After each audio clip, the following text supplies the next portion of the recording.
Masechet Yoma résumé du Daf Mem Gimel.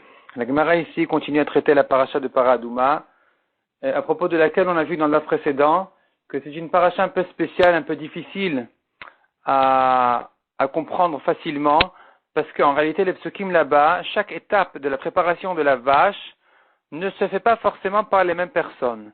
Il y en a des étapes qui se font par exemple, une femme et pas un enfant, d'autres qui peuvent se faire par un enfant, mais pas par une femme.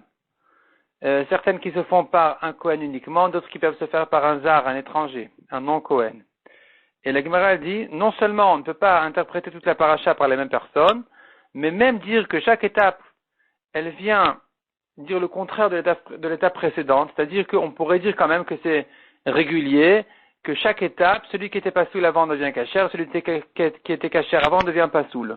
Même ça, on ne peut pas dire. Il y a des étapes où le passou continue à parler de la même personne et d'autres étapes où le passou ici vient inversé parce que sinon on aura des répétitions dans les psukim. Et donc la Gemara rentre comme ça dans les détails, en commençant par la shrita. La shrita se fait de la vache seule et pas avec une autre en même temps. On ne peut pas faire deux en même temps. La shrita doit se faire devant lui. Ça veut dire quoi? Selon Rav, c'est le Kohen qui fait devant lui-même, c'est-à-dire qu'il doit rester concentré de surveiller la vache. Selon la surveiller qu'elle n'est pas de Touma. Selon Shmuel, par contre, faire la shrita devant lui veut dire que la shrita se fait devant un Kohen, mais pas par un Kohen, elle se fait par un Zar, par un étranger, par un Israël. Le passage suivant dit, le Kohen et la Zar va recevoir le sang de la vache pour l'asperger avec son sang. À nouveau ici, nous avons une marloquette. Soit c'est pour nous dire que la shrita qui était faite par un Zar, cette fois-ci, on retrouve le Kohen, la réception ne se fait que par un Kohen. Soit ça vient nous dire que on n'a plus besoin d'un Kohen Gadol, ça peut se faire même par un Kohen Idiot. Ni d'ailleurs un Sgan, on n'a pas besoin du Sgan comme Elazar qui était le second du Kohen Gadol. Cette fois-ci, la réception peut se faire même par un Kohen Idiot, un Kohen simple. Le Kohen prendra ensuite un bois de cèdre, une plante d'hysope et un fil de laine rouge. Pourquoi ici on parle d'un Kohen? Selon un avis pour dire même un Kohen Idiot. Et selon un autre avis, ici la Torah vient nous apprendre un chidouche. Tu aurais pu croire que seul pour la vache elle-même, il nous faut un Kohen, mais pour le bois qui est jeté dans le feu, comme ici le bois, l'hysope et le fil qui sont jetés dans le feu, peut-être qu'on n'aurait pas besoin de Kohen. La Torah vient nous dire que non, ici aussi il faut un Kohen. Le pasuk dit ensuite, le Kohen lavera ses vêtements, ça vient nous apprendre qu'il porte des vêtements de Kohen. Il sera tamé jusqu'au soir, pour nous apprendre que le Kohen sera tamé jusqu'au soir, ça veut nous dire qu'il faudrait un Kohen, même pour les générations à venir, qui doit porter donc les vêtements de Kehuna au moment où il prépare la vache rousse. Ensuite, la Gemara dit, un homme Tahor va ramasser les cendres et les mettre dans un récipient. Un homme vient rendre cachère même un étranger, un homme n'importe lequel, même qui n'est pas Kohen, Tahor pour nous dire même une femme. Il mettra les cendres dans un récipient qui mettra celui qui a une conscience, mais pas un enfant. Un enfant ou un sourd-muet qui manque de conscience, ou quelqu'un qui n'a pas de conscience en général, eh bien, ils ne peuvent pas mettre les cendres dans le récipient. La Gemara ramène là-dessus une marloquette. Qui sait qui peut faire le mélange de l'eau avec les cendres de la vache rousse? Donc, selon Tanakama, tout le monde fait sauf quelqu'un qui manque de conscience, comme un sourd-muet, comme un fou, comme un enfant. Selon Rabbi Yehuda, l'enfant peut faire, un garçon peut faire, mais une femme ne peut pas faire. Donc voilà ici une marloquette, où selon Tanakama, une femme peut et un garçon ne peut pas, un enfant. Selon Rabbi Yehuda, le contraire. Un enfant peut, une femme ne peut pas. Et donc la Gemara va expliquer les psukim selon Rabbi Yehuda et selon Chachamim. Qu'est-ce qu'on fait de ce pasuk ici qui dit que les psukim qui disent ils vont ramasser pour le tamé, ils vont prendre pour le tamé de la cendre de la vache. Et de là, on apprend que ceux qui étaient pas saouls pour ramasser la cendre, ils sont pas saouls aussi pour le mélange de cendre avec l'eau. Ce sont les mêmes personnes. Ceux qui étaient cachers pour ramasser sont cachers aussi pour le mélange. Selon Rabbi Yehuda, non, du fait que la Torah fait un changement entre singulier et pluriel. Pour ramasser les cendres, c'est écrit au singulier, mais pour le mélange avec l'eau, c'est écrit, donc je reprends, pour le mélange avec l'eau, c'est écrit au singulier, Venatan alav main chaim. Pour le reste, c'est écrit au pluriel. De ce Sa différence, là, j'apprends qu'il ne s'agit pas des mêmes personnes. C'est pour cela que ici, on va dire que un enfant peut faire le mélange, tandis que pour ramasser, un enfant ne peut pas faire.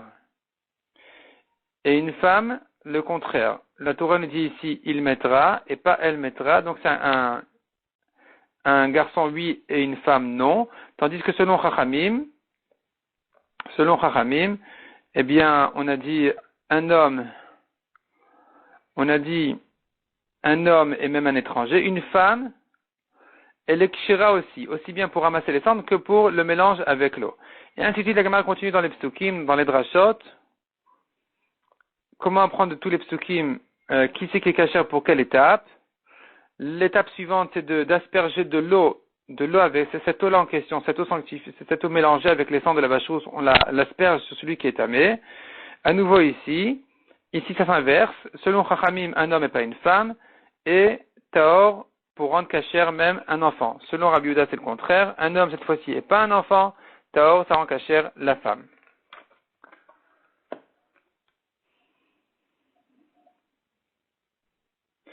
La Torah dit ensuite, le Taor va asperger sur le tamé. Quand tu dis Taor, j'entends de là qu'il est en train de se purifier, sous-entendu, il était tamé jusqu'à présent, il s'est trempé aujourd'hui au mikvé, sans attendre jusqu'au soir, jusqu'à la nuit pour terminer sa purification, il est cachère pour les préparations de la vache. Donc il est voulium et il est quand même cachère pour toutes les préparations de la vache.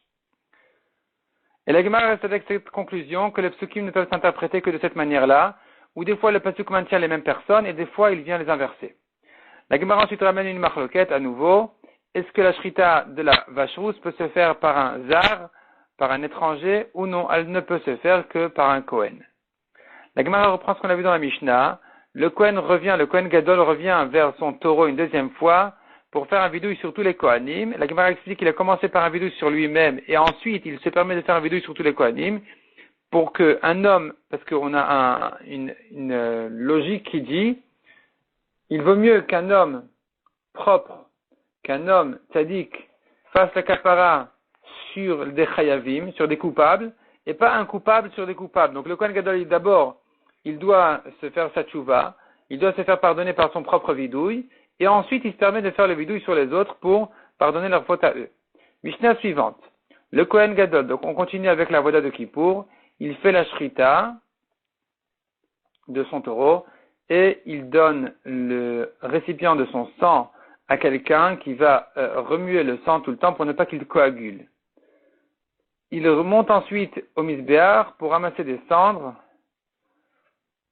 et il va les poser sur le sol de la Hazara, à un endroit bien précis, pour ensuite récupérer ces cendres et les rentrer faire avec l'extoret. Entre-temps, il doit continuer la voda. Il a d'autres étapes à faire.